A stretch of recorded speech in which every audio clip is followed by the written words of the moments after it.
Fala, meus retranqueiros queridos! Aqui quem fala é Fábio Souza.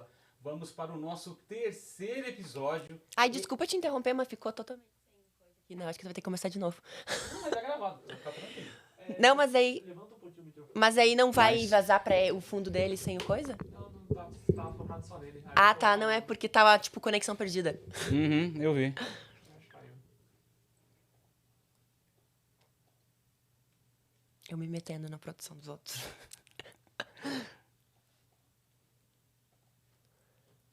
Ah, é tudo no Canva, que vocês falam. Pode já? Pode, tá. Tá gravando, beleza. É bom que fica de conteúdo aí, ó, em off. Ela atrapalhando o começo. Diretor. Fala, meus retranqueiros queridos, beleza? Aqui quem fala é Fábio Souza. Estamos aqui para o nosso terceiro episódio do Retrancast. Hoje com uma pessoa aqui feminina, a primeira mulher do nosso podcast. Pensa numa felicidade. Vamos florir este podcast com essa beleza e simpatia que ela demonstrou desde quando chegou aqui. Bibiana Bolson, muito obrigado pela sua visita. Obrigada. Que bom ser a primeira. Eu gosto de ser a primeira. Eu acho que é importante que outras venham. Nossa, uma simpatia quando chegou aqui. É um prazer estar aqui, Fábio. Obrigada. Imagina, obrigado eu. Vamos falar do nosso patrocinador, que sem ele não seríamos nada aqui. Vamos falar da Perfumes de Grife, que traz perfumes importados 100% originais. Tem as linhas mais caras, Carolina Herrera, Paco Rabanne, porém temos uma linha para você que tá com a grana curta, tá difícil a situação, vai pra night, tá sem perfume. Tem perfumes de R$ 59,90, a linha Cuba, super legal, o QR Code tá rolando durante todo o podcast. Tem 5% com o cupom RETRANCAST e mais 5% no Pix, totalizando 10%. Ou seja, este perfume vai sair quase que de graça pra você, meu querido. Acessa lá, joga o cupom, se perfume, seja feliz e bora pro bate-papo. Bibiana, recado dado. Eu fiz pauta porque eu vi um Instagram seu que pauta é muito importante. Ah, isso aí. Aí eu falei, mano, se eu não fizer uma pauta com você... aí, tanto que você me perguntou, Foi né? assim a pressão? Qual é a pauta? Não, e você me perguntou, qual que é a pauta? O que vai ser? Eu falei, meu, tem que fazer uma pauta com essa mulher. Jornalista faz isso. É mesmo, tudo é pautado.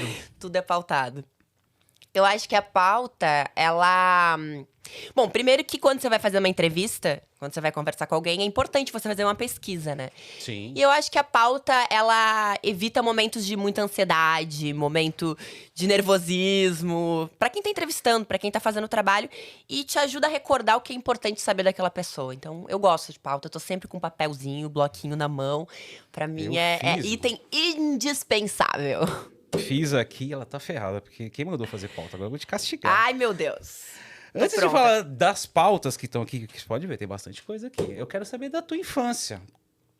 Como que foi chegar até aqui? Como nasceu? Onde viveu? Quem é? Enfim.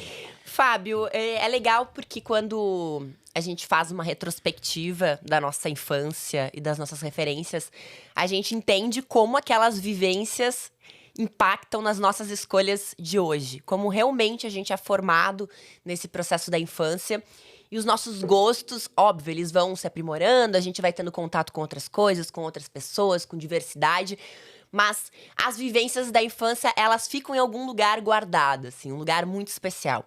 E a minha infância, ela foi muito pautada pelo esporte. Porque, embora eu não fosse uma grande atleta, não sou super habilidosa, quem me conhece sabe, eu sempre estive envolvida nesse ambiente esportivo, seja na escola, então era do time de vôlei, reserva, do time de handball, tava sempre jogando ali, na rua também, brincando, e uma família apaixonada por esporte, então... Então já veio de berço isso. Copa já. do Mundo é um mega evento na minha casa, toda a vizinhança aí, amigos, sabe? Meu pai sempre foi uma pessoa que gostou de receber gente, minha mãe da mesma forma. Então, a gente fazia as competições em casa mesmo. A minha casa era um jardim de competições também. A gente fazia gincana, a gente sempre organizou, assim, esse tipo de coisas relacionadas ao esporte. Então, em retrospectiva, eu entendo que a vida me levou pro esporte, sabe? Que era algo que eu gostava, não era o meu plano número 1, profissionalmente falando. Eu não queria ser jornalista esportiva, mas eu me tornei uma jornalista esportiva e aí fui construindo a minha história. Mas você queria ser uma atleta?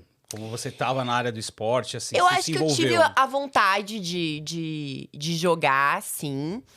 Mas eu sempre fui consciente que eu não era uma grande atleta. Então eu não tinha esse sonho de me tornar uma atleta. Seus pais também não incentivaram? Não, meus pais incentivavam, mas eu acho que também, assim, é bom Ou seja, porque você não acreditava no seu potencial. não é questão de acreditar no potencial. Eu acho que o pai e a mãe, eles têm o papel de incentivar o filho, mas eu também acho que o pai e mãe também tem que trazer um pouco de realismo, assim. Então, eu acho que os meus pais, eles entendiam. Eu realmente não tinha ali a habilidade suficiente pra ser uma atleta profissional. Em todas as modalidades que eu disputei, joguei tênis também. Mas... E sempre me estimularam a fazer outras coisas que eu gostava. Então, eu gostava muito de teatro, de me comunicar, de escrever, de fazer jornais. Eu tenho lá ali uma agenda de 98, que eu tinha 9 anos, com todos os recortes da Copa do Mundo. Nossa, Depois te mostro as fotos Que aqui. legal. Então, assim, eu já tinha essa coisa do jornalismo. Então, minha mãe sempre procurou me estimular em diversas áreas do conhecimento, assim, sabe? E tu vai ser o que tu quiser. Tu vai buscar o que tu quiser. E é engraçado porque até o segundo ano eu ainda pensava em fazer medicina. Eu tava muito perdida, eu era muito nova quando eu fui entrar na faculdade. Eu tinha 15 anos, 15 para 16. Eu entrei com Caramba. 16 anos na faculdade. Novíssimo entrou. Muito nova. Então, a minha mãe, ela tentou me dar um norte, assim. Tanto que ela me inscreveu em alguns vestibulares também. Então, para publicidade, para jornalismo. Foi muito ela que me incentivou, assim, a tentar me encontrar naquele momento. Mas sabe? você era uma Bibiana muito estudiosa ou era um Fábio que Não, colava na escola? Porque eu não. colava pra caramba, minha filha sabe disso, né, filha? Não. Não, eu não era eu sou aquela assim, 42 do segundo tempo, tem prova, vamos estudar. E virava a noite Sério? estudando, acordava mais cedo.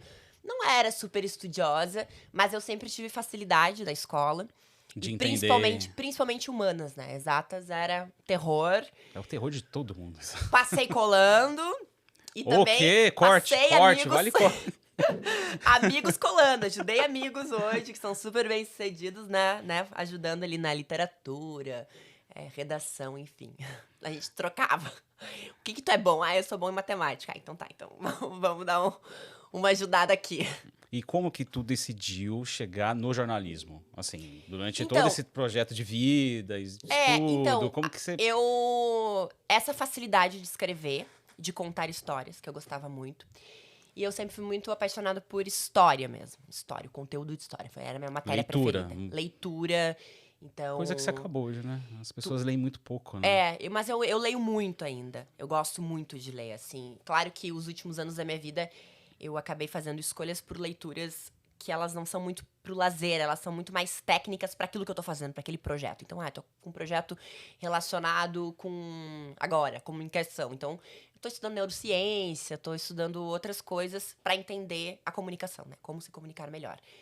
Assim como quando eu estava fazendo mestrado de sociologia no esporte, eu fui estudar o racismo no futebol brasileiro. Então, assim, eu sempre tô muito ligada às coisas profissionais e às vezes não sobra muito tempo para você ler uma coisa que você gosta, né? Então, hoje eu sou muito... Planejo muito meu tempo, assim, e às vezes dá a sensação de quando você tá lendo um romance que você tá perdendo seu tempo de repente, entendeu? Que você podia estar lendo algo ali que realmente aconteceu, ou sabe? Não é aquela coisa tão lúdica. Então, hoje eu sou um pouquinho mais objetiva e é muita distração, é muita coisa. Mas voltando, então eu gostava de ler, gostava de história, gostava de escrever. E a minha mãe falou, tenta comunicação, faz comunicação, vai ser legal e tal. Os primeiros semestres de quem faz jornalismo Você e já entrou comunicação... fazendo jornalismo. Jornalismo. Eu passei em publicidade, passei em jornalismo, acabei indo pro jornalismo. Os primeiros semestres, eles são muito teóricos. E você, assim, tá naquela mudança de sair da escola pra faculdade, pra conhecer um monte de gente, pessoas de realidades diferentes. Então, você fica bem disperso, assim. Eu tinha 16 anos, então eu realmente era muito imatura. Embora me sentisse super madura. Mas eu era muito imatura. E aí, os meus primeiros semestres, assim, eu odiava fazer aquilo. Odiava. Eu tive a oportunidade de fazer um intercâmbio, fui morar fora do Brasil, fui morar em Londres. E voltei e voltaria pro Brasil quase que determinada a tentar outra faculdade. Só que, nesse período que eu fiquei fora, eu escrevia longos e-mails pros meus amigos, relatando como é que tava a minha vida lá. Então, assim, eram realmente e-mails crônicas, assim, sabe? Contando e fazendo piada e trazendo um pouco da cultura. Então, assim, os meus amigos... Era uma lista de transmissão de e-mails. Eles realmente me acompanharam nesses meses, sabiam todas as minhas aventuras, ficavam ansiosos Tem esperando. guardado ainda? Tenho. Sério? Tem Que esses legal. e-mails ainda. Então, aí quando eu voltei, eu meio que dei o clique assim, né? Não, mas eu gosto disso, eu gosto de jornalismo. E aí eu pensei, bom, se a faculdade ela é tão prática, eu preciso, tão teórica, eu preciso da prática. Vou estagiar. E aí, quando eu começo a ter esse contato com o mercado de trabalho, com os estágios, né? Trabalhei na Record, fui conhecer a televisão, trabalhei no laboratório da própria universidade, da FAMECOS, que é a PUC lá no Rio Grande do Sul. Aí eu tive mais, assim... Não sei, eu fui me encantando mais, sabe? A magia noção e do foi... negócio. Como é que funciona? Como é que funciona um estúdio? Como é que é uma televisão? Como que você faz um jornal? A manchete. E, claro, o conhecimento foi avançando também, porque não é tão básico ali. Mas eu acho que isso é uma coisa que deveria mudar, assim, na universidade, no ensino, sabe? Eu acho que... Ok. Eu acho que tem que desconstruir um pouco. Eu acho que Você acha que é realmente... muita teoria? Muita teoria. Muita As teoria. práticas até acontecem, É claro. mas demora muito tempo para se Então, entrar em e prática. eu acho que a teoria né? ela é muito importante. Mas a prática é onde você vai aprender. É igual né? dirigir, é né? na rua. É total. É igual dirigir. Total. Tem É que ser a total. prática. Mas quem sabe, eu acho que também isso já tá mudando, porque até o perfil dos professores, ele já tá mudando, assim. Já são pessoas do mercado que, de repente, vão pra academia também.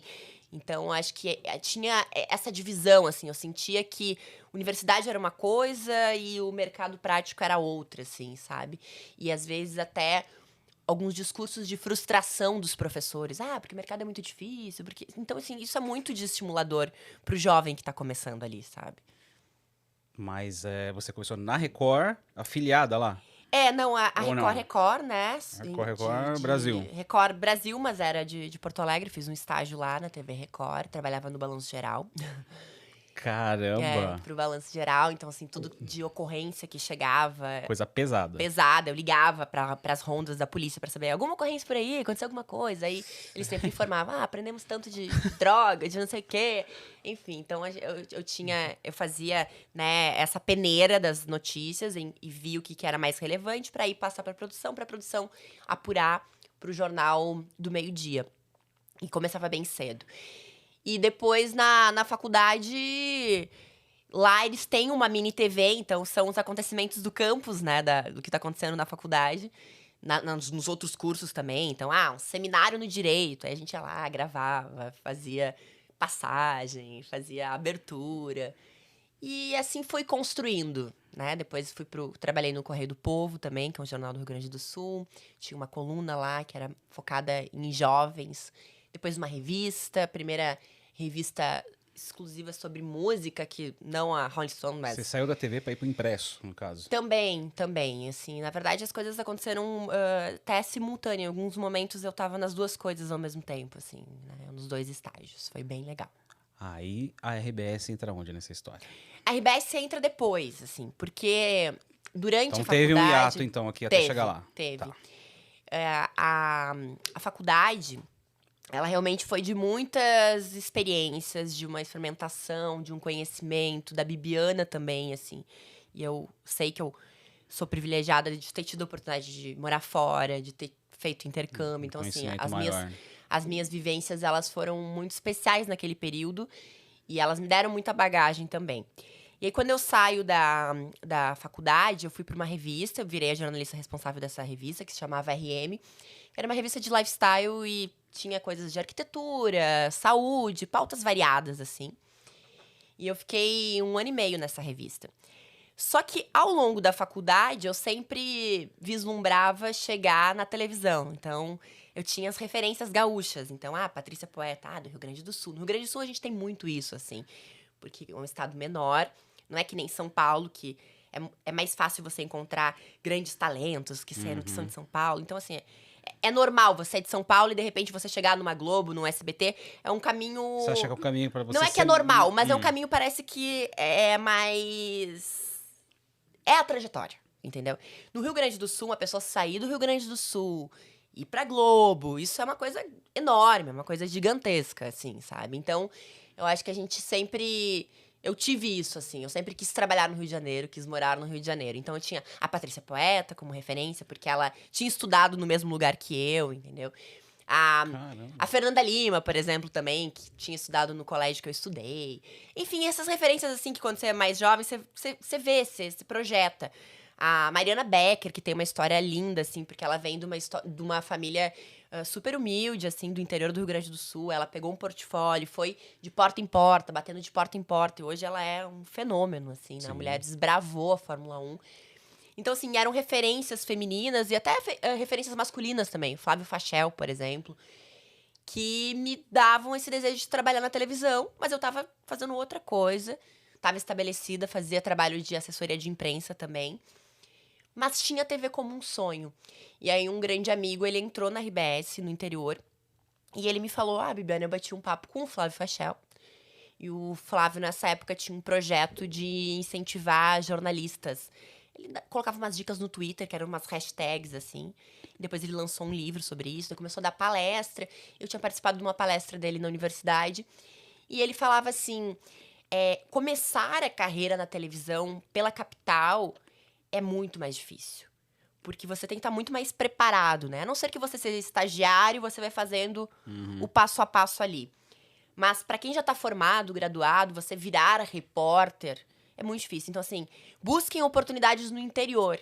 E aquilo ficou na minha cabeça. Procurem o interior. Eu já morava em Porto Alegre, eu sou do interior, mas eu já morava em Porto Alegre há alguns anos. E aí esse meu colega, grande amigo Luiz, ele fez esse caminho.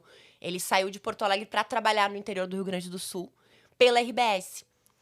E aí eu comecei a ver a trajetória dele, que ele tinha oportunidade, que ele já fazia TV, ele já eventualmente aparecia no Jornal de Rede, aparecia no Jornal do Estado, fazia matéria pro Globo Esporte, fazia matéria enfim, para outros telejornais importantes ali na época. Eu falei, olha, é uma possibilidade. E aí ele acabou me apresentando pro diretor de jornalismo que coordenava as praças do interior.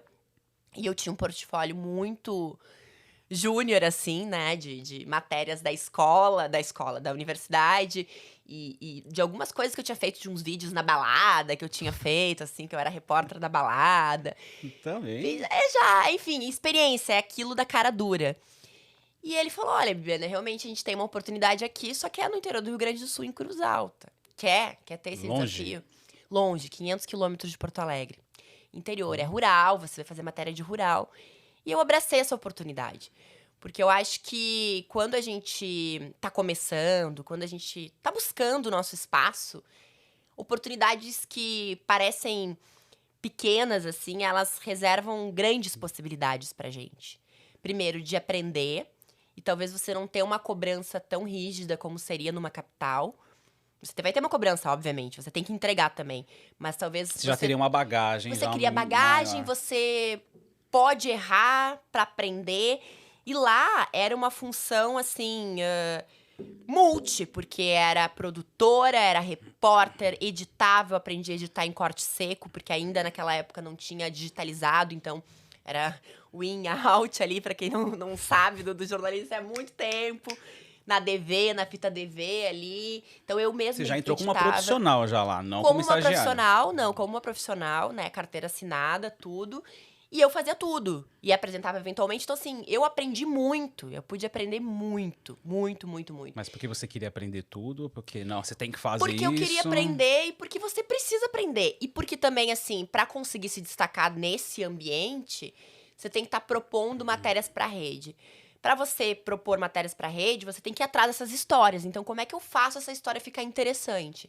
Como que eu faço esse assunto que está sendo debatido no estado inteiro ou no país inteiro? Como que eu posso ter uma fonte aqui de Cruz Alta falando disso? Então, é um trabalho de pesquisa de informação, assim. Subiu o preço do pão francês. Beleza, tem uma padaria que vende aqui muitos pães, então vou fazer uma matéria e vou em cima desse dado. Então você vai construindo uma matéria local com dados mais nacionais, mais estaduais. Isso foi em quando? Que ano? Isso foi 2011. 2012, 2011. Então a comunicação já estava bem avançada para você obter as informações para poder passar. Claro, tudo. já tinha internet, você já tem acesso. Também não é assim tão... É porque a gente fala de interior, né? Então, você falou uma cidade bem distante, então às vezes acaba ficando um pouco mais difícil, né? Fica, conseguir mas alguns assim... tipos de informações, né? Por isso que eu perguntei a data. E assim, aconteceram coisas também, né? Por exemplo, coisas que, óbvio, não gostaria que tivesse acontecido, mas que foram importantes para a minha formação. o acidente da Kiss. Acidente não, o incêndio da Kiss. Ah, tá. Da Foi nesse Batkiss. período, então, eu tive a oportunidade de fazer matérias relacionadas a isso. Então, foi minha primeira grande cobertura. Então, a gente teve episódios de temporais, vendavais, assim, que realmente deixaram as Nossa, lá cidades... tem muito isso, né? Muito, muito. As cidades Caramba. bem devastadas. E depois, o Campeonato Gaúcho também, por uma das circunstâncias da vida, que um time muito pequeno, que era a lanterna Do que do Gauchão? do Gauchão, o São Luís de Juí, ele trocou de treinador, Paulo Porto assumiu, engatou 7 vitórias, se eu não me engano, e chegou à grande final do turno contra o Internacional. Então, foi quando eu tive minha primeira experiência no esporte. Ah, que legal. Então foi aí então que você Foi. já. Foi. Mas você já almejava, nesse período todo, de chegar lá pra cair no esporte? Não. Não foi. Eu queria trabalhar com política, com cultura. Ser correspondente internacional sempre foi um sonho, assim. Queria ir morar Por fora. conta da sua vivência fora já também. Eu gostava muito. Ainda gosto. Acho que esse das coisas que eu ainda não realizei, que eu quero realizar, assim, de forma... Agora, mais madura. Acho que é um projeto que eu ainda tenho, assim, de repente estar trazendo alguma coisa de conteúdo internacional. E aí, só que assim, eu tava às vésperas de uma Copa do Mundo, 2014. A gente, né, o Brasil, Ia chegar agora ia nesse receber, né? Às vésperas de uma Olimpíada também, que seria em 2016. Então, assim, o mercado do esporte estava muito aquecido. E aí eu fiz essa final, e essa final tinha todo um enredo, porque além desse milagre futebolístico de um time muito pequeno do chegar na interior, final. com orçamento super modesto, ele ia enfrentar o Inter. E naquela época, o Inter tava com o Forlan, por exemplo, né? Então, assim, era um Inter super reforçado. Ah, o Forlan no ataque. O é Forlan, verdade. o Forlan que tinha ido super bem na Copa de 2010, né? Então, enfim, o Forlan não fez um grande... Não foi Uma grande passagem pelo eu lembro. Internacional, mas era um jogador conhecido ali, muito forte. E o treinador do Inter era o Dunga. E é o primeiro time que o Dunga treinou, a não ser a seleção brasileira, que teve a experiência também e tal. E naquela ocasião era o time mesmo. E era o time onde ele foi ídolo, onde ele tinha uma história no Internacional, onde, enfim, ele tinha grandes momentos. E olha só como a vida é engraçada. O Dunga, ele é de Juí. Então, ele é como se fosse a pessoa mais ilustre da cidade. Tiraria a possibilidade do momento mais especial e mágico do time, assim. Então, era o Dunga voltando para as origens dele, voltando para a cidade dele, contra um time pequeno, que tinha toda uma trajetória. Bom, o São Luís acabou sendo goleado ali naquele jogo, perdeu a taça. Mas foi uma experiência que mudou o meu trabalho de patamar, porque, de repente, eu tava só cobrindo um furo, porque eu fui fazer o esporte. Tinha uma outra menina que fazia o esporte ali, ela foi transferida. E aí, a chefia, na época, falou assim, você vai quebrar um galho, porque, assim, o time não vai avançar. Só que o time foi avançando. E eu fui deixando de fazer as minhas pautas de dia a dia, de buraco de rua, de rural, pra ir pro futebol, porque, enfim, tinha os jogos. Aí, semifinal foi contra o Grêmio. Então, assim, eram jogos importantes. E fui fazendo matéria e, de repente, tô fazendo um link ao vivo pro Sport TV, né? Porque tem esse aproveitamento. Transmissão. Então, assim, a minha vida, em questão de 20, 30 dias, ela fez assim. Mudou totalmente. Mudou total. Isso me projetou pro cenário nacional. Eu recebi uma proposta para trabalhar na afiliada da Globo em Cabo Frio. E que seria uma grande oportunidade, porque eu ia ficar mais próxima do Rio de Janeiro, né? E com a possibilidade de trabalhar lá e fazer alguns plantões, eventualmente, no Rio. Como foi essa mudança pra você sair do Rio Grande do Sul? Mas eu não fui ainda, né? Nesse período eu ainda não fui. Eu recebi esse convite, e aí, quando eu recebi esse convite, a RBS, pra conseguir me manter ali, como tinha um projeto de me desenvolver também na reportagem, eles me ofereceram migrar pro esporte, mas pra Pelotas, que era uma cidade que tinha editoria de esportes. E que, enfim, o Brasil de Pelotas, o Pelotas, tinha uma movimentação, e eles, no jornal local deles, eles têm notícias só do esporte. Então, o projeto ali, a partir dessa proposta que eu recebi, foi: permanece aqui, a gente vai continuar te dando oportunidades, faça o trabalho e vamos acompanhando essa situação. E aí, eu mudei para Pelotas e realmente fiz um trabalho que eu me orgulho muito, assim, que foram muitas matérias, foram muitas coberturas especiais, muitos personagens bacanas, assim, e isso me projetou, e aí eu recebi o convite do Sport TV pra estar no time de repórteres que fariam a Copa do Mundo em 2014. Aí sim foi a grande virada. Mas aí você fez em loco? Você foi pra Em loco. lá? Eu fui pro Rio de Janeiro. Eu fui cedida pro Rio de Janeiro. Comendo um amendozinho aqui. Pode, deve. E como foi? Porque, meu, foi no Brasil a Copa de 2014, né? E, porque a representatividade, eita, foi enorme, né? As pessoas sempre perguntam pra gente, assim, né? E quais foram os momentos mais marcantes, mais especiais da sua carreira? E eu, assim como você, eu sou muito apegada ao passado também, né? Então a gente escolhe aqueles momentos que mexem com a nossa memória, assim, e com as nossas emoções. E 2014, pra mim, ele vai estar sempre marcado, né? Porque, assim, eu sempre... É engraçado porque eu sempre sonhei em fazer um jogo no Maracanã. Eu sempre sonhei em estar como repórter no Maracanã. Sempre foi o lugar que eu vislumbrei. Eu não vislumbrava o Beira-Rio, o Olímpico, ou os estádios aqui de São Paulo. Eu vislumbrava o Maracanã, porque tem essa coisa do templo do futebol, super emblemático. Até Então, porque pra mim, passou pela reforma na época, mudou pra tudo mim era pra assim, Copa. o Maracanã era, assim, o dia que eu chegar no Maracanã, eu cheguei No céu. realmente No no meu que eu limite. sempre sonhei, assim. E foi uma cobertura muito legal, porque o Sport TV tinha diversos canais ali durante a Copa. E uma cobertura que era de madrugada também. Então, tinham programas, as duas, que era o Madruga Sport TV, que era com a Aurora, com Flávio Canto, Domitila Becker, alguns dos nomes que eu lembro que estavam nesse programa. Então a gente fazia pautas de noite, assim, pra ver como tava o movimento no Rio de Janeiro. A gente mostrou o lado B do Rio. Como que esses turistas, esses torcedores estão desfrutando da Copa do Mundo. E foi incrível, assim, porque é a possibilidade de você estar envolvida num evento que as coisas são completamente diferentes. Então, a credencial, o acesso, contato com gente do mundo inteiro, falando inglês, falando espanhol, italiano, enfim, se virando em vários idiomas ali. E no dia da final da Copa do Mundo, a minha missão foi acompanhar a Alemanha de manhã. Ter das 7 até o horário que eles sairiam ali, 1, 2, que eles pegariam com os batedores pra ir até o Maracanã, né? Você Jogo tá falando da marcado pras final. 4. E do 7x1? Volta um pouco antes. O que tu fez na Eu não tava na no época? 7x1, porque... Então, o Alguma 7x1... matéria você chegou a fazer. Não. Então, o 7x1 eu tenho uma história que agora dá pra revelar. Ó, tá vendo. Vamos lá. Eu acho muito legal, assim, o trabalho que o Sport TV teve, e especialmente com o Raul Costa Júnior, desculpa, que era o diretor de jornalismo lá.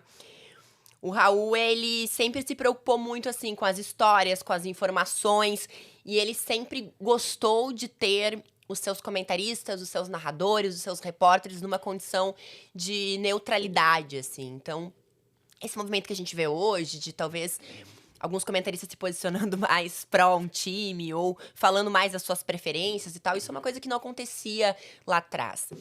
E o Sport TV, ele tinha a ideia de ser o canal do esporte. Então, não é o canal da seleção brasileira, é o canal do esporte. Se a seleção brasileira perder, tá tudo certo, a gente vai continuar aqui a nossa missão. E dias antes dessa final, na verdade, na semana da final, da semi, né? Foi semi. Foi na semifinal. Foi na semi. Dias antes da semi contra a Alemanha, a gente foi chamado para uma reunião. E o Raul e os chefes ali das equipes, dos times, porque tinham times montados. Então, tinha o time de Minas, o time do Rio Grande do Sul, o time da Bahia, de todas as sedes, né? Tá. Eram lideranças diferentes. Aí sempre tinha o líder ali daquele time, que tinha o cinegrafista, o produtor, o repórter. Então, enfim, teve uma reunião de lideranças ali que a gente foi chamado. E ele começa a reunião assim, independentemente do que acontecer, nós somos o canal de esportes, nós somos a casa do esporte, não somos a seleção brasileira. Então, nada de falar de, ai, que pena, que tristeza que a seleção brasileira perdeu, ou, ai, lamentável. Nada disso, nada de tragédia, de desastre, nada disso. A nossa cobertura, ela vai ser em cima das questões do jogo, então, assim, independentemente do resultado. Só que é muito louco, né? Você teve essa reunião E o que aconteceu é completamente, Um assim... hecatombe. Que foi louco. Você não tem como imaginar. Então, assim, você não tem como usar a palavra tragédia, decepção, meu Deus, o que é isso? Então, assim, você não tem como colocar suas emoções ali, né? Então, essa é uma história muito curiosa, assim, porque a gente falava em... Nada de se emocionar. E daí depois, assim, tem a Fernanda Gentil entrando da Grande Comari com lágrimas nos olhos. Não, muita gente A matéria chorou. da Jana Xavier que ela fala, né? A Jana acompanhou a seleção. E ela fala que da emoção que foi escrever aquela matéria ainda lá no Mineirão. Então, assim, é engraçado, porque a vida às vezes dá uma volta. E essa é uma curiosidade. Então, no dia do 7x1, eu tava na redação, tava fazendo alguma pauta, eu acho, Acho que tinha ido a alguns pontos turísticos do Rio pra ver como é que tava a movimentação, porque a gente fazia muito as fanzones também, né? Que a FIFA montou aqueles vários, telões né? e tal. Então a gente fazia muito o link ao vivo desses lugares. Como é que tá a torcida? Aquela coisa de praxe ali. Mas especialmente, eu acho que eu tava fechando alguma matéria na redação. E o jogo rolando. E o jogo começou. E aí tava 2x0, assim, eu me lembro. E eu desci pra comer, pra almoçar, porque não tinha comido ainda, Pô, tu no tava telão. 5. E aí, de repente, começou um negócio assim surreal. Então, assim, eu tenho os últimos gols da Alemanha. Eu vi o gol do Brasil depois. Eu vi Já na era hora no finalzinho que. já. Finalzinho, né? O gol de honra. Do Oscar. Mas os 7 gols eu fui ver depois. Em VT, em matéria. No acreditar. jogo mesmo, eu não. E sem acreditar. Mas a pauta depois foi a mesma, assim, não vamos colocar, assim, uma Não, transparência. não, você não... Na verdade, você não precisa nem fazer uma reunião pra dizer, ó, a pauta mudou, você não tem que fazer nada. Você vai tratar o que aconteceu no jogo, você vai trazer emoção, você vai usar aqueles termos que até então não era pra usar ali, sabe? Então tinha muito uma preocupação, assim, de não falar a nossa seleção, sabe? Essa coisa assim, né? Isso mudou muito, né? E é legal porque agora a gente até tá vendo algumas peças publicitárias tentando fazer um resgate dessa coisa da seleção, da nossa seleção. Porque também a seleção e a camisa da seleção acabou ficando muito associada a questões políticas. Então, É verdade. não só políticas, né? Eu acho que até seriam questões partidárias, porque a gente tá falando muito mais de partidário do que política, exatamente. Então, agora tem esse movimento de... É a nossa camisa, é a seleção do Brasil. Eu... Posso falar aqui de patrocínio e tal? Pode, Posso? boa, claro. Enfim, né? a Nike é minha parceira, né? E o grande projeto desse ano deles foi a camisa da seleção brasileira. Então, eles fizeram um movimento muito legal também de resgate, assim, do que representa a camisa da seleção brasileira, como trazer a história do Brasil para essa camisa da seleção brasileira, né? Que tem a questão da onça pintada e de linda. ter referências, uma camisa Aquela capa preta é linda. Aquela camisa. muito bonita também, que a azul é linda, a amarela, enfim, todas essas camisas eu gostei muito, assim, sou suspeita pra falar. Mas uma coisa que muda, então, assim, eu acho que cada período vai mudando as orientações. Isso foi a semi, a final. Que você tava E aí, a falando, final- Eu voltei pro 7x1. Bom, enfim, a frustração ali e tal, só que pra gente que tava trabalhando ainda na cobertura, primeiro, você vai ter uma final no Brasil, beleza, tem a frustração de não ser o Brasil. Alemanha e Argentina. Mas você vai ter que, de alguma forma, registrar esse momento histórico de você ter a Argentina decidindo no Maracanã. E era um Rio de Janeiro tomado por argentinos. Então, assim, eu vi uma cena que eu acho que na Argentina não aconteceria. Porque eu acho que o brasileiro não teria a petulância que os argentinos tiveram. E não tem nada. Eles invadiram aqui. E eu não tenho, assim, eu inclusive... Em São Paulo eu vi muito argentino. As pessoas falam que eu sou do contra. Eu gosto muito da Argentina e tenho algumas identificações porque eu tenho família na Argentina. Minha avó nasceu na Argentina. Então, assim, eu tenho ligações com a Argentina. Mas o que eu vi lá foi extremamente frustrante e decepcionante. Eu vi, assim, no meio da Zona Sul, no Rio de Janeiro, uma rua fechada por argentinos. E eles cantando as músicas pro Brasil, aqui do Como Te Sientes, não sei o quê, Isso daí virou do Maradona, tem mais gol que o Pelé, enfim. Assim, então um negócio assim, que eu acho que o brasileiro ele não teria petulância de fazer isso na Argentina. E os argentinos não permitiriam isso. Ia ser briga, porradaria. E eu vi isso acontecer, e assim, os brasileiros sem reação alguma. não acreditando naquilo, tamanha frustração. É, porque depois do 7x1 teve um 3x0 também, né, na Holanda. O brasileiro ficou perdidaço, né? Eles tomaram conta, assim, do Rio de Janeiro. E ao longo da competição, né, com trailers, vieram, acamparam. Então foi uma coisa, ao mesmo tempo foi uma coisa histórica que eu vivi ali. E aí, no dia da final, a minha missão era acompanhar a Alemanha, na verdade, a movimentação do hotel da Alemanha, fazer entradas ao vivo de onde a Alemanha estava hospedada, em São Conrado. E foi também uma outra experiência que eu guardo com muito carinho, que pra mim foi eu consegui, eu cheguei. Porque o meu cinegrafista conseguiu fazer uma imagem do técnico da Alemanha, né, o Joachim Löw.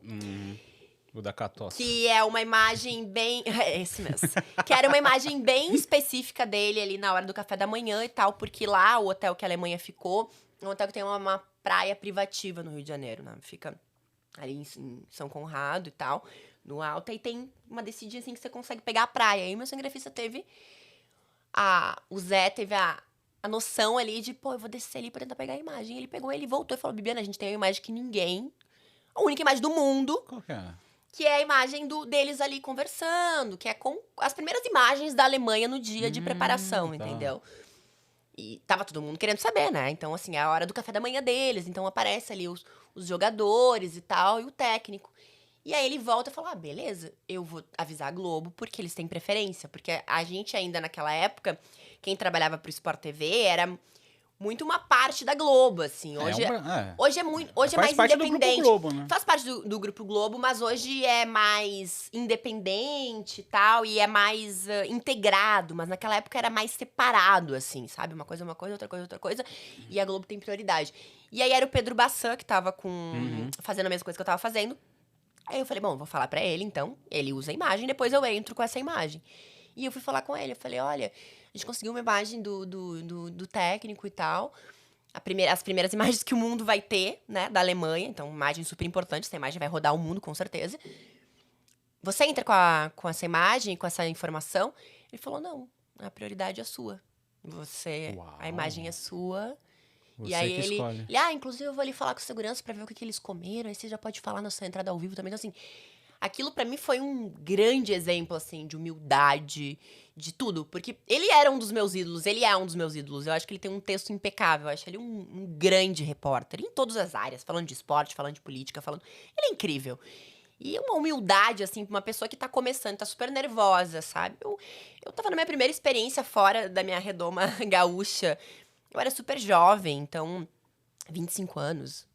25. Uma coisa...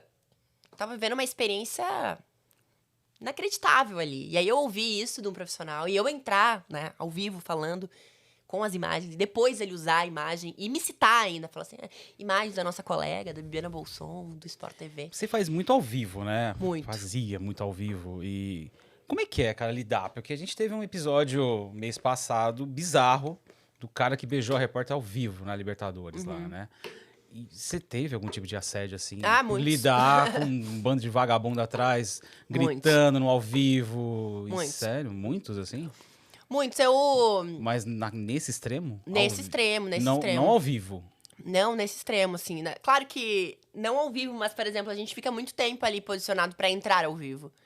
Então nesse período... sempre vai chegava acontecendo. alguém, tentava ali. Claro que depois... Tentava o quê? Tipo, beijar? Eu e A a esse Isa nível? Palhari, quando eu trabalhava no esporte interativo, e a gente Sim, tava fazendo ela a fica na cobertura... França agora, né? Na cobertura da Eurocopa, a gente foi atacada por torcedores ingleses, assim, sabe? A gente teve até... Foi maior confusão com quem tava organizando lá a Eurocopa. A gente foi falar com seguranças foram super ignorantes, eles não entenderam o que tinha acontecido. Enfim, a gente acabou recebendo até um pedido formal do prefeito de Paris depois, um pedido formal de desculpas, porque Caramba. virou matéria em vários lugares também. Uma outra repórter da Band também tinha sido agredida e tal, por torcedores. Então, Agredida? Tinha.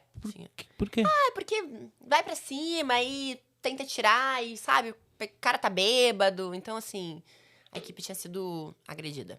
Porque vocês devem lidar com tudo, né? Com Torcedor tudo, bêbado, com tudo, otário que falta quer de beijar. respeito, total. Meu Deus. Você falou da Eurocopa, né? Aí, saindo do Sport TV, tu foi por esporte interativo. Fui. Caraca, que experiência foi o Esporte Interativo? Porque eles revolucionaram, né? O Esporte Interativo foi um tipo de canal, o HF, que realmente era muito interativo, né? E na época não se tinha. E você fez toda a cobertura de Eurocopa, você fez também Olimpíadas também lá, que eu anotei Sim, aqui. Ah, sim. tá vendo? Pauta importante, Então, Bibiana. foi uma grande. Viu só? Foi uma grande experiência poder ter tido essa vivência de esporte interativo, porque eu fui testada como apresentadora. E eu apresentava eventualmente na RBS, mas eu era muito mais repórter. E Ah, eu você fui pro saiu esporte por esse convite para ser Fui. apresentadora. Fui para ser apresentadora. E tinha um projeto, foi em 2015, e tinha um projeto de Olimpíada. Então, assim, era uma perspectiva já, né? E eu acho que o esporte interativo, ele me ensinou que com poucos recursos, embora já fosse o esporte interativo da Warner ali, né, da Turner, mas ele me ensinou que com poucos recursos é possível fazer e me ensinou a ter um olhar muito do parceiro comercial, da publicidade. Como é que eu posso viabilizar essa cobertura através de um parceiro comercial? E me deu uma dimensão muito legal, assim, também, de estar conectando o meu trabalho da TV com as redes sociais. Então, na época, eles já tinham mais de 14 milhões de fãs no Face, né? Foi a primeira grande página esportiva. Eles que começam esse movimento É porque no eles faziam Twitter, transmissões também, tudo, né, assim. no Face. O Casimiro, que a gente conhece, eu sempre falo isso dele, assim, porque eu admiro muito ele. E ele chegou a trabalhar um tempo até no núcleo que eu trabalhava, que era de esportes olímpicos. Ele era uma dessas mentes criativas que fazia os memes, que fazia as coisas ali, que falava desse jeito mais solto, que levava a linguagem da mesa do bar, do dia a dia. Vocês tinham muito mais liberdade lá do que na Globo. Muito, no Grupo Globo, não então. tinha muito protocolo. Enfim, esses são os pontos positivos. Óbvio que tinham vários pontos negativos e situações ruins e que eu acho que me fizeram sair de lá também. Que me levaram a querer sair de lá. Mas foi uma experiência muito bacana, assim. Eu acho que tudo que a gente vive na nossa vida, de alguma forma, vai te ensinar. Porque a dor também nos ensina, né? Então, quando você Sim. passa por situações difíceis e que não são as mais adequadas, falta de organização, Por exemplo, eu soube que o meu contrato lá não seria renovado e que possivelmente a gente teria uma mudança dentro do núcleo olímpico, porque quando terminou as Olimpíadas e Paralimpíadas, o principal patrocinador saiu, né? Infelizmente, aqui no Brasil acontece muito isso, assim. Acaba o período olímpico, o esporte olímpico, ele é esquecido. Muito. E aí, começou um processo de transformação desse núcleo que era olímpico para games. Porque era algo que estava crescendo, que eles já eram referência fazendo. E eu não me encaixava nesse perfil. Eu não tinha esse perfil de games naquele momento. Não era algo nem que eu queria fazer. Não estava na minha ambição ir para games. E aí, antes de a gente ter essa conversa e de eu saber, de fato o programa vai parar, não vai voltar, vai sair da grade, o que a gente vai fazer contigo a partir de agora? Eu soube, tipo, pelo camarim, assim, pelo corredor. Não tem figurino pra próxima semana porque o programa acabou, sabe? Credo. Então, assim, algumas coisas de desorganização e vivência, mas que você aprende também, né? A lidar com as Não saias tinha nenhum tipo de justas e tal. recolocação, assim? Você não via nada assim? Porque o esporte interativo era muito bomba, assim, no futebol europeu, né? Champions League, então, eu Campeonato acho Série que- C também, eles transmitiam, né?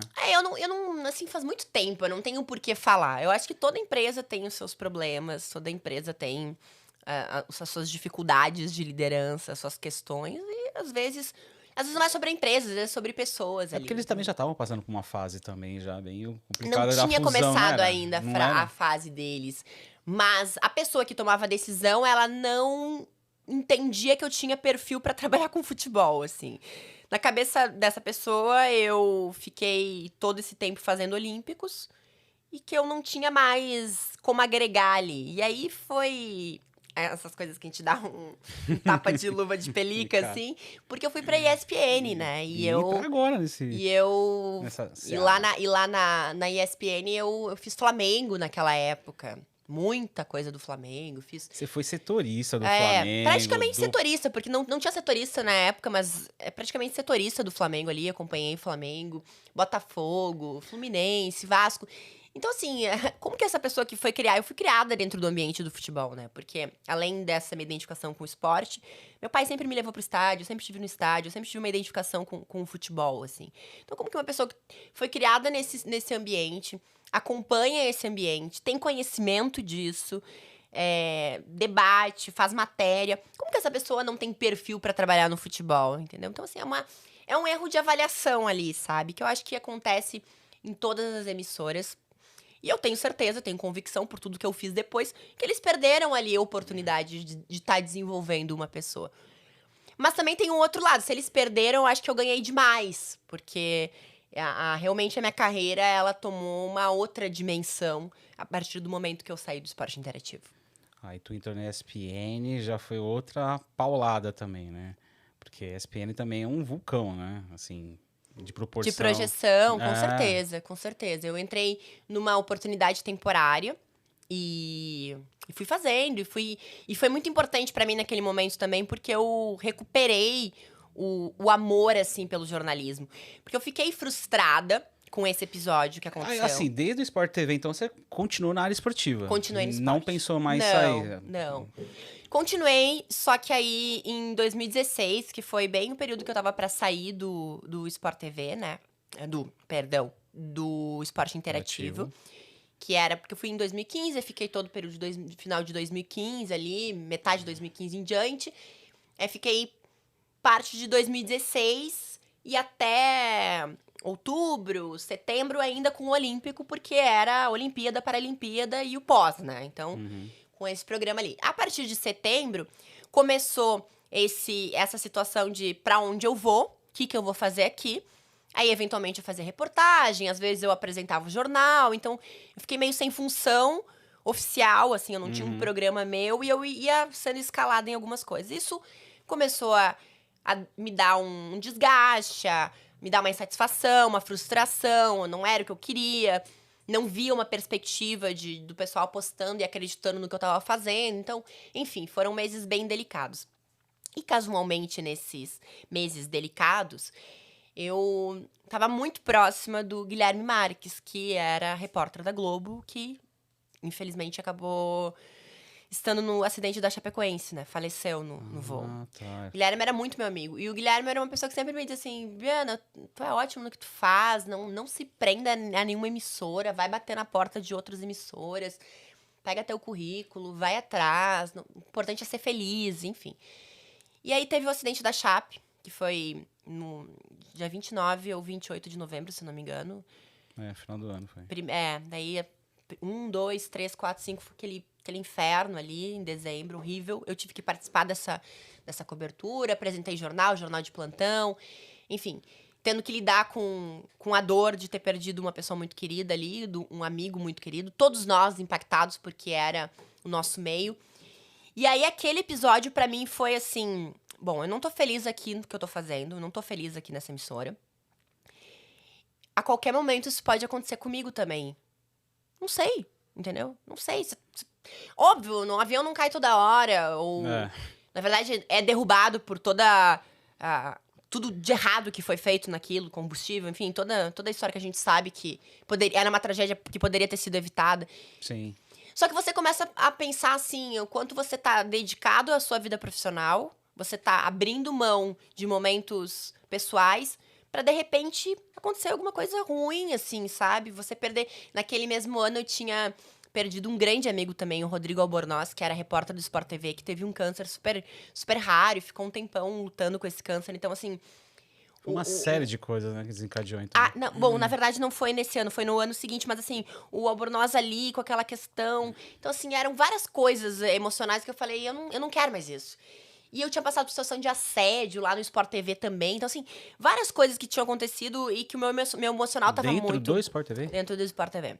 Com chefia, tudo. Então, assim, Caraca. eu tava num momento emocional bem fragilizado ali naquele período. E aí eu decidi que no começo do ano eu venderia todas as minhas coisas e eu iria para os Estados Unidos. Eu decidi dar um basta ali na minha carreira. Dar um tempo, não sei. E eu fiz esse movimento todo de vender tudo e tal, né, para os Estados Unidos. E surgiu a ESPN. Então, assim, a ESPN também, nesse momento, ela me trouxe de volta pro amor pro jornalismo. Depois eu fui pros Estados Unidos, de fato. Continuei trabalhando pra ESPN, produzindo conteúdo pra eles. Mas esses meses ali de Rio de Janeiro, de ESPN, foram muito importantes ali pra minha vida, né? Porque eu recuperei, assim, esse amor pelo jornalismo e de perceber que eu era boa naquilo que eu fazia, que eu tinha potencial ainda de juntar os cacos e me Na época não reconstruir. tava ainda a fusão, né? Não. Fox, ESPN Não. e tal. E você era da ESPN. Da ESPN. Mas você já sabia, provavelmente podia ocorrer na época isso Não, daí. não vazava nada. Não tinha ainda esse assunto. Cada Isso- um era independente. Eu acho que isso começou mais em 2020. 2018, 19, mais pra frente. Não... Era outra chefia, era outra relação, assim, a relação desse ano da ESPN, de decisões, é completamente diferente, assim, do que era a ESPN lá atrás. Assim. Na ESPN você começou a ser muito setorista de clubes e tal. Uma pergunta. Ser setorista é ser confundido como torcedor? Muita gente leva por esse lado. Eu fiz essa pergunta para o Marcelo Lima. Ele falou que em alguns casos sim, outros não, depende da forma que você faz. Eu acho que, assim... Porque muita gente associa, porque como você eu acho que cobra o o time problema direto... não é ser torcedor daquele time. Eu acho que o grande problema é se você tem um histórico com algum time rival. Então, inicialmente, quando eu virei setorista do Palmeiras, eles tinham um grande incômodo por eu ter tido uma história no Flamengo e por eu ter feito algumas brincadeiras, piadas que foram super infantis na época. Então, eles tinham um sentimento Como assim? de que... Você falou alguma coisa? Eu fiz algumas piadas de mundial, alguma coisa de Twitter, sabe? Besteira. Na rede social. Lá atrás. Printaram... Aí tinha um texto que eu falava que o Flamengo ia ser campeão, que foi aquele ano de 2016 que eles estavam realmente pau a pau ali, no disputando Brasileiro. no Brasileiro. E, enfim, era um texto que tinha sido editado por um editor que colocou um texto mais sensacionalista, rede social. Cara. Enfim, então, eu acho que essa cobrança é muito mais quando o torcedor tem um receio daquele setorista tá de alguma forma querendo prejudicar o clube ali, sabe? Mas como tu fez pra reverter isso, então? Trabalho. Porque falando bem... Tudo, assim, não é falando bem. Eu acho que é trabalho. Então, assim, fazendo fontes, trazendo informações. Notícias quentes. Furos Furos de reportagem. Contando como que o torcedor tá se sentindo naquele momento. Então, trazendo as histórias e a palavra do torcedor. Mas, assim, é trabalho. E dar um off, desligar tudo de ruim, assim, sabe? Vai lá e apaga aquilo lá e foca e trabalha. Mas hoje tu tá de boa com o Palmeiras. Total. Palmeiras. Tenho um grande carinho pelo Palmeiras. Se eu te fizer uma pergunta, você responde? Posso, claro. Pode? Pode mesmo? Claro. Palmeiras tem Mundial? Quê? Palmeiras Eu acho sim. Eu acredito que sim. Eu acredito que sim. Eu acho que assim, essas questões históricas. Porque isso é polêmico até hoje. polêmico, é Nossa polêmico. Senhora. Eu acho que sim. Eu entendo que sim, porque assim, a gente não pode fazer uma leitura. Mas você é a favor dessas unificações de título, por exemplo? Acho que não é questão. De coisa de É que eu 1952, não tenho como que ser. não era no Campeonato Brasileiro, eu não mas era um tenho- outro torneio parecido. Qual é a questão? Eu não tenho como ser a favor ou contra decisões que eu não tenho a mínima participação, entendeu? Eu não tenho muito como. Como é que eu vou dizer? Eu acredito muito que a gente não pode ler o passado, e aí a gente não pode ler o passado em nenhum aspecto com os nossos olhos do presente, entendeu? Porque isso faz com que você perca partes importantes da história. Eu não posso analisar e dizer, esse título aqui é irrelevante, isso aqui não podia ter acontecido, isso aqui é incomparável. Porque essa é a minha realidade agora. Então, é uma taça de nada. Mas naquela época, Tinha seu foi significado. considerado, foi importante. É a mesma coisa que a gente ter uma grande revolução daqui a um tempo e a Libertadores passar a não ser nada, entendeu? Passar a ser insignificante diante da próxima competição. Assim como a gente poderia olhar sem muito carinho para a Copa do Brasil, e hoje a Copa do Brasil é uma grande premiação, um título super Exatamente. importante. Assim como a Sul-Americana, a gente poderia dizer, Sul-Americana. Há alguns anos você não dava muito valor para a Sul-Americana. Hoje. Então, assim, eu acho que a gente tem que olhar o passado com aquele contexto, com aqueles olhos e com aquela forma. Mesma coisa, acho que sobre todas as questões, sabe, Fábio? Todos os pontos. A gente não tem... as mulheres... Um absurdo, as mulheres eram proibidas de entrar no estádio, de estarem no estádio. Naquela época, daquele contexto. Eu ia até te porque fazer uma pergunta. era isso. Antigamente, as jornalistas de campo, tudo, ia dentro do vestiário, entrevistava os caras lá de cueca, tudo. Você se vê, por exemplo, nessa época, você conseguiria fazer uma reportagem assim? Eu acho Como era que... antigamente? Uma coisa lá dentro? Porque hoje é tudo, né? É tudo Era coletiva, é tudo pessoalzinho ali pra formular as perguntas e tal. Eu acho que sim, porque assim, a gente se adapta ao nosso tempo, né? Eu tenho muito essa noção, assim, eu não tenho como julgar o passado, porque são tantas coisas, né, Fábio, que a gente vai olhar. Então, assim, por exemplo, se a gente for analisar o absurdo que foi o período da Segunda Guerra, o Holocausto, como que o nazismo tomou conta, mas a gente consegue reescrever essa história e contar hoje, mas alguns detalhes passam despercebido, né? Como que esse governo cresceu ali, de que forma, que é aquele contexto daquele momento. Então acho que a história ela tem que ser sempre avaliada muito dentro daquele contexto ali, sabe? É claro que você consegue com o passar do tempo entender o lado certo e o lado correto, o que foi prejudicial, o que foi absurdo, o que foi surreal, a proporção da coisa. Mas o valor que você dá àquilo é aquilo. Eu te pergunto hoje porque isso jamais aconteceria, né? Porque muitas Sim. jornalistas femininas Sim. fizeram isso, né? Sim, A mas que Regiane bom que Ritter foi mudou. a primeira, acho que jornalista a fazer isso. Mas que bom que mudou. E tem isso também, os novos tempos. E por isso que a gente fala assim, determinadas coisas não tem mais espaço dentro do futebol, dentro do jornalismo, o preconceito, o assédio, isso não há mais espaço hoje. Comentários machistas, a gente não tem mais espaço pra isso. Mas existe, né? Existe, mas a gente fala que a gente não tem mais espaço pra isso, por quê? Porque os tempos mudaram e porque hoje, cada vez mais, a gente tem que entender o que é certo e o que é errado. Porque o que é certo e o que é errado é o que é certo e o que é errado. Você vive realmente num mundo totalmente machista. O futebol é um mundo machista, né? Ainda mais pra mulher entrar. É bem complicado isso, né? Lidar com, por exemplo, com os assédios. Você mesmo falou que passou, né, no Sport TV. Sim. Por isso. Como que você vê hoje essa questão do assédio dentro do trabalho? A gente já falou do ao vivo, né? Mas dentro do trabalho ali. Eu acho que 2018, que foi quando a gente fez o movimento do Deixa Ela Trabalhar, foi um divisor de águas e foi um momento bem importante para nós, mulheres. Porque a gente começou a falar do assédio em cima do que aconteceu com a Bruna Deltri, né? Que ela foi também beijada ao vivo. Mas quando a gente começou a se mobilizar e juntar meninas de diversas redações, de diferentes funções, produtoras, redatoras, repórteres, apresentadoras, locutoras, enfim, a gente entendeu que tinha um problema silencioso que acontecia e que talvez era muito mais grave e que necessitava muito mais atenção do que esse assédio, né?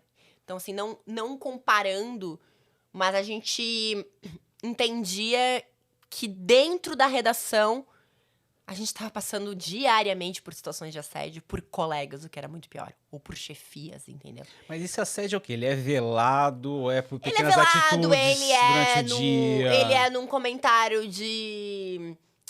tá bonita hoje, hein? Com essa roupa que deixa você desconfortável. Ele é, de repente, descredibilizar a sua informação. Mas como é que ele te atendeu? Que horas que ele te atendeu o telefone? Só te atendeu porque tu é mulher. Coisas assim que você... Que você tinha o seu trabalho desqualificado. Pequenas coisinhas, né, que vão acontecendo. Pequenas, grandes coisas, né? Ou escolhas em determinadas coberturas, você colocar um homem e não uma mulher. Então, assim, várias situações. E a gente entendeu que tinha um problema recorrente. E tanto é que há um reconhecimento disso, que o diretor da Globo na época, o Renato Ribeiro, ele mandou um e-mail disparado para toda a redação em que ele falava assim: proponho que todos nós façamos uma reflexão, porque nós temos diversos colegas de dentro da nossa emissora e de fora que estão trazendo essa temática do assédio dentro da redação. Então, assim, teve esse movimento. E a partir daí, começa um movimento mais intenso de comentarista mulher, de tirar a leitora ali de mensagens só na mesa redonda para que ela seja debatedora na mesa Teve a redonda. ESPNW também, né? Que você chegou a fazer. O ESPNW, ele já é um projeto da ESPN Global há muito tempo, né? E a ESPN sempre teve o pilar do W, que é de Woman. Então, eles já tinham... Mas foi uma forma de inclusão, talvez, da ESPN a esse mundo, né? Não, eles já tinham. É um pilar deles. É um pilar internacional. Ah, Não- isso é um formato já de fora, não foi de uma coisa que fora. aqui a ESPN Brasil Não, trouxe. não. Ah, tá. Não. É de fora. Eles já têm isso da diversidade da mulher, enfim. E projetos novos? Você tá com o quê agora? Eu vi que você tá com o BC, esse podcast que você também tá fazendo. Sim. Então, eu fiquei 5 anos na ESPN, né? E esse período que eu tava na ESPN, eu já fui me transformando. Porque eu acho que o que você é hoje vai ser completamente diferente do que você vai ser amanhã. E a gente vai se transformando. E a gente vai riscando alguns itens na nossa lista de coisas que a gente quer fazer, de sonhos que a gente quer realizar. E a Bibiana foi se transformando e o tempo foi passando, né? Hoje eu sou uma mulher de 33 anos que tem ambição. Ambição não é nem ambição, mas o desejo de ser mãe, enfim, de casar, de formar família, de ter talvez uma vida mais tranquila. A qualidade de vida Qualidade melhor. de vida, diferente do que é a redação. Então, eu acho que eu já vinha nesse processo de entender pra onde eu vou. Eu acho que a pandemia, de forma geral, ela traz isso pra gente também, uma reflexão de vida, assim. Pra onde vou a partir de agora? O que eu quero fazer? E eu sempre tive muito claro, e mesmo lá dentro da ESPN eu manifestava muito isso, assim, de como é que eu posso sair disso que eu tô fazendo, desse dia a dia, e fazer coisas diferentes. Então, eu já tinha tido conversa de repente, morar fora, passar um tempo na Argentina, ir para os Estados Unidos. Já via esse movimento e eu já tinha manifestado esse meu desejo. As coisas acabaram tomando outro rumo. Eu fui pro Palmeiras, fiquei como setorista do Palmeiras, fiz 2 finais de Libertadores. A primeira eu ainda estava com o Santos, depois assumi o Palmeiras. E os projetos, as ideias dentro da redação também vão se alterando, né? Outras pessoas vão chegando, outras oportunidades vão aparecendo. E quando eu saí da ESPN, eu fiz um resgate mesmo, assim, do que eu quero fazer da minha vida, quem sou eu, o que eu vou fazer daqui pra frente, assim. Quando você encerra um ciclo, é muito difícil encerrar ciclos, né? Não é assim, Muito. você encerra o ciclo e você toca a vida. E eu tive Porque várias... é tudo novo, né? E eu tive várias questões emocionais, tive várias situações ali durante a minha saída da ESPN que me fragilizaram, que mexeram muito com o meu emocional também. Então, eu precisei realmente recalcular a rota. E essa coisa de contar histórias já tava aqui, né? Na veia. E eu acho que muito também das vivências que eu tinha tido lá atrás com o esporte interativo e desse entendimento que cada vez mais a gente consegue conectar o mercado publicitário ao conteúdo. Então, eu já tinha essa ideia de viabilizar projetos através de patrocinadores. Inclusive, na própria ESPN, a gente tinha montado um grande projeto de futebol feminino com algumas marcas. Então, assim, eu já fazia esse movimento do comercial. Já fazia muita coisa no meu Instagram também. A ESPN tem uma política bem rígida com relação à exclusividade, com relação a o que você pode e o que você não pode fazer. Meio que moldado, Então, né? você vai entendendo que o objetivo ele vai se transformando. Então, eu comecei a pensar, assim, o que eu gostaria realmente de estar fazendo no meu dia a dia, como que eu gostaria de ter a minha rotina de trabalho, onde que eu posso colocar minha energia. E o B6, ele já vinha numa construção, assim, né, que é o Hub de Conteúdo.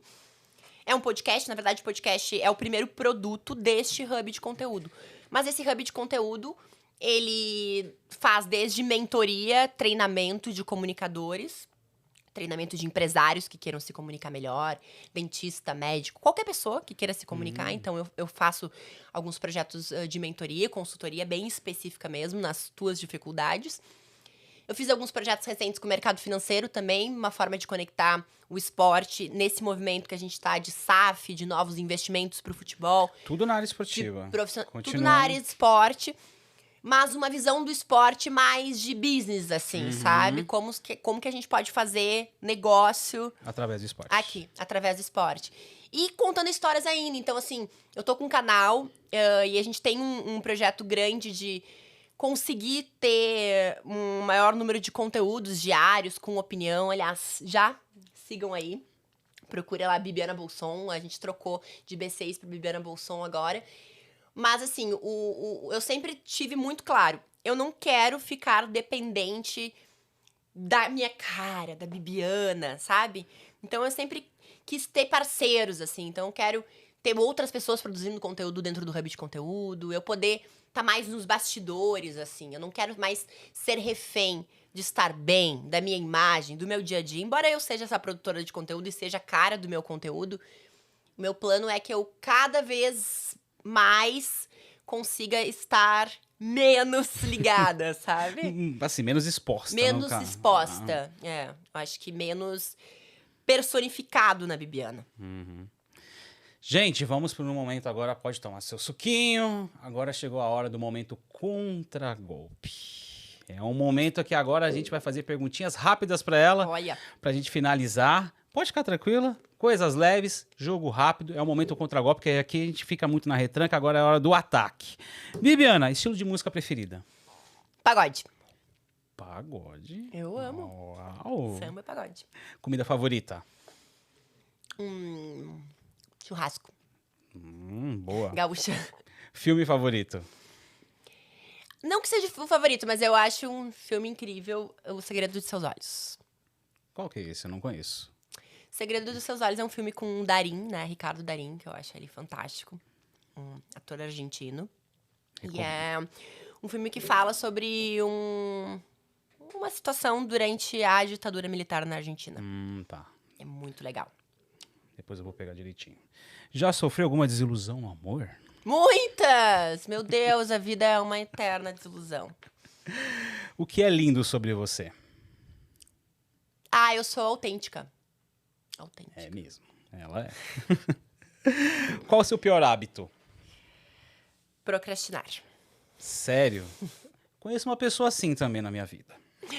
Olha, o feedback. Qual é a coisa que você tem mais vergonha de fazer? Vergonha de fazer. Ai, dançar. Sério? Você não sabe dançar? Somos dois. Eu sou horrível dançando. Eu sou péssimo, todo duro também. Sou péssima dançando. Essa é uma pergunta pra gaúcho. Frio ou calor? Calor. Sério? Eu amo Calor. frio. Queria morar no sul. Calor. Não, eu sou uma gaúcha falsificada. Fiquei já muito carioquei, depois paulistei. Não gosto de frio. O que te causa repulsa? Mentira. É mentira, é osso. Dinheiro ou poder? Poder. Poder, porque... Mas não o poder como... É pra ser rápido, mas vou fazer uma resenha. Pode resenhar. Poder, porque assim... O poder, ele não precisa ser necessariamente ruim, da ganância, né? O poder do dinheiro. Eu acho que o poder é o que representa a palavra poder. Eu posso, eu posso quero, comprar, eu vou, é a potência, é o que você traz de dentro e transforma. Então, o poder, a possibilidade, eu acho que é mais importante que o dinheiro. Porque o dinheiro, ele te possibilita experiências, mas ele não muda o seu estado de espírito. O poder, assim, ele vai mudar o teu estado de espírito. Você vai conseguir ir em busca do que você quer. Instagram, Twitter ou TikTok? Instagram. Por quê?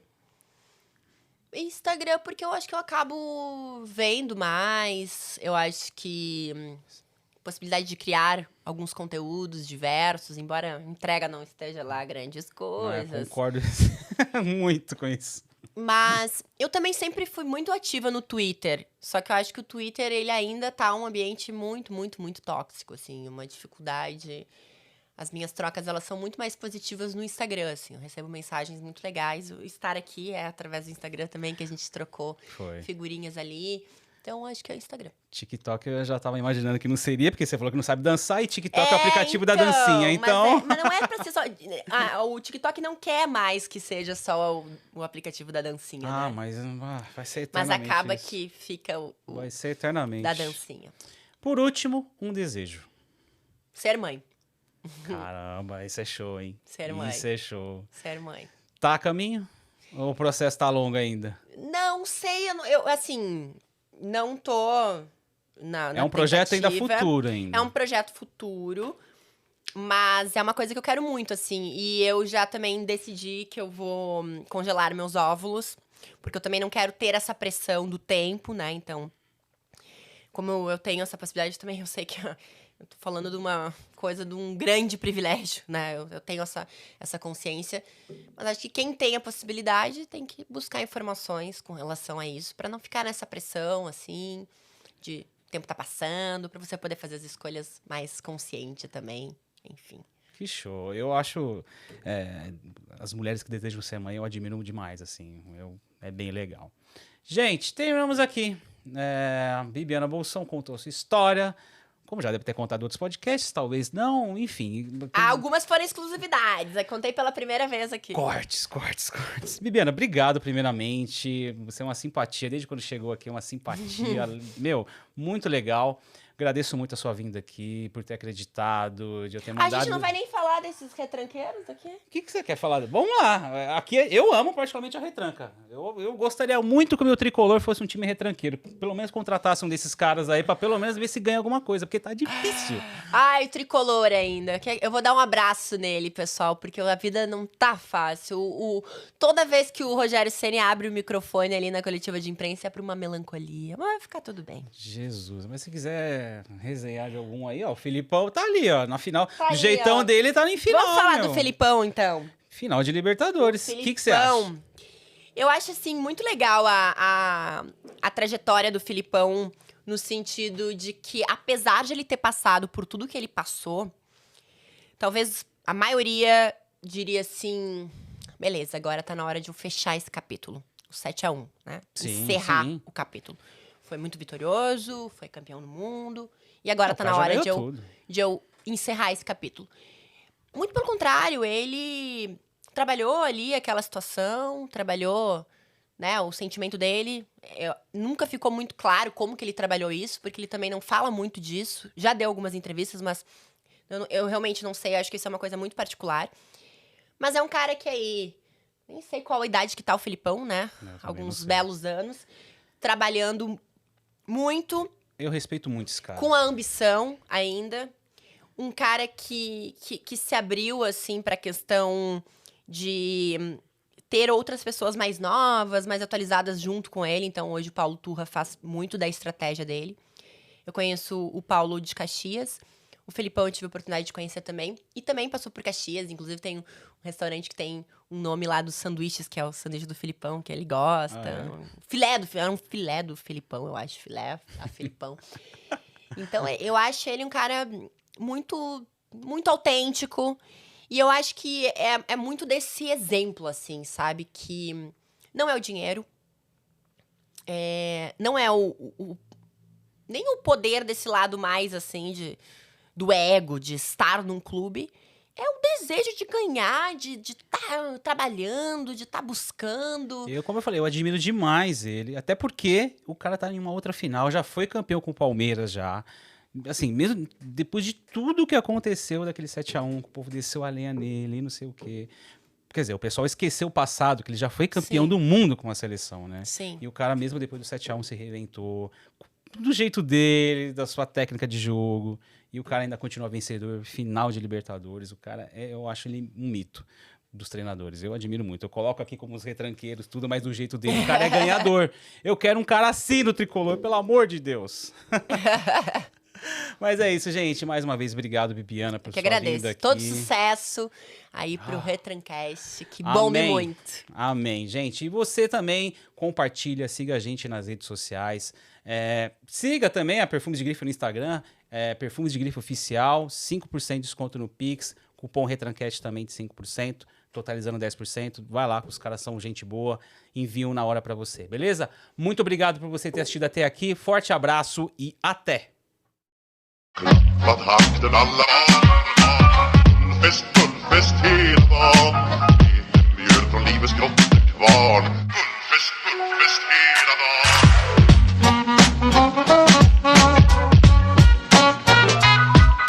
Små på stort, det har vi alla.